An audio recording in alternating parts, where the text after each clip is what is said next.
Powered by the Montana Television Network. This is the Noon News from Montana's news leader. A very good Monday afternoon. Thanks so much for joining us here on the Noon News. I'm Samantha Sullivan. The casket of former President George Herbert Walker Bush is on its way to Washington, where it will lie in state in the rotunda of the U.S. Capitol beginning today. The 41st President of the United States died Friday night at the age of 94. CBS's Nicole Killian is at the Capitol with the latest. The casket of former President George H.W. Bush received a military send-off at Ellington Airport in Houston en route to Washington Monday.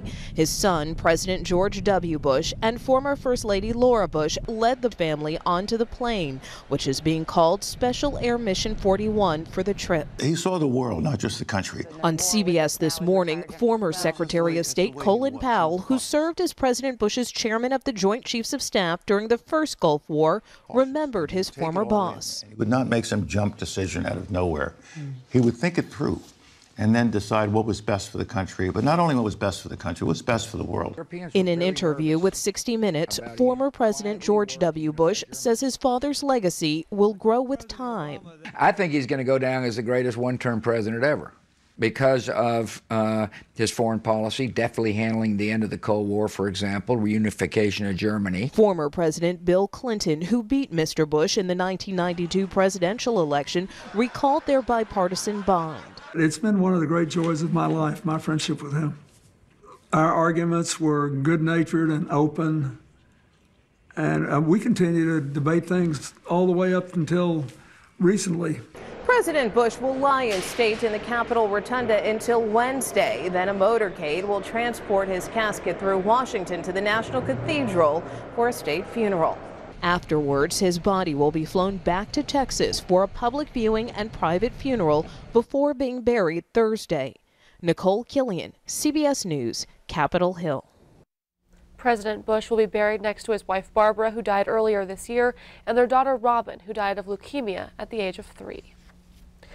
Here in Montana, a Missoula family is mourning the loss of their 6-year-old daughter after she developed the flu. The family tells MTN Allison Eaglespeaker was also battling pneumonia and asthma. A fundraising page states Allison passed away on Saturday while under the care of Community Medical Hospital in Missoula.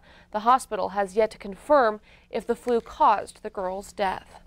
And we are now 3 months into the flu season. Influenza activity around Montana remains sporadic, though.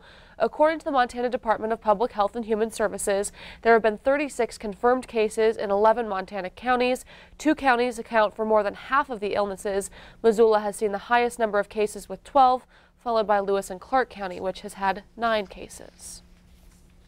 In the capital city, police arrested a suspect after an armed robbery at a Helena restaurant on Saturday. The 911 center received a call just after 10:45 that Taco John's on North Montana Avenue had been robbed at gunpoint. Authorities say the suspect came in, demanded money, and forced the employees into a walk-in cooler. A few minutes after the call, an officer found someone matching the suspect's description just a block away from the restaurant. Police say they took him into custody and recovered the money and a gun. The suspect is identified as 43-year-old Rudy Lopez of Helena. He was charged with robbery, aggravated kidnapping, assault with a weapon, and a probation violation. In other news, tonight, Bozeman city officials are considering changing some downtown parking rules. MTN's Madaris Babb tells us what these new rules would include if they're passed. Parking's definitely been a bit of an issue. Finding a spot on Main Street can be frustrating and nearly impossible during events downtown. But Amy Kirkland says they are still out there. The traffic has increased quite considerably, and parking, I do think that it is tight. Parking is difficult for some people to find. I think if you're willing to walk a block or two, there's always a parking spot. The city could change some of the rules, like allowing people to park on the street for up to 72 hours instead of 48, and the ability to deny parking permits for vehicles with outstanding parking tickets. ERA Landmark employee Tim McWilliams thinks this could help free up some extra room. I don't know the number of people that actually would fall into that category and whether that would be sizable enough to really make an impact. But if it was, it would be great. It would leave some room for the rest of us that are paying. One of the changes the city is considering is a 30-minute time limit for cars and trucks like the one behind me unloading in the alleyways, with hopes of decreasing the traffic buildup. You know, we had a situation where an elderly man fainted in the store, and, you know, we were concerned because what if he was fine and the ambulance was able to get to him, but if the trucks were blocking the alley, then that would have been an issue for the ambulance to come in the back to get him. Depending on the outcome of the vote, if it passes, this would be the first time a limit was enacted on the unloading rule. In Bozeman, Medeiros Babb, MTN News.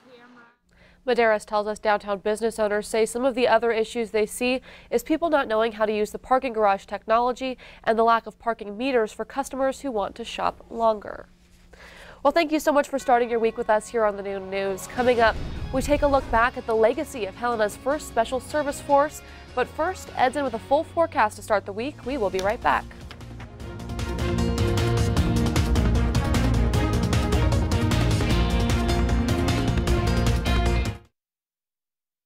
You're watching MTN News with Samantha Sullivan. Storm Tracker weather with Ed McIntosh, and farm and ranch news from the Northern Ag Network. This is the Noon News on Q2, Montana's news leader.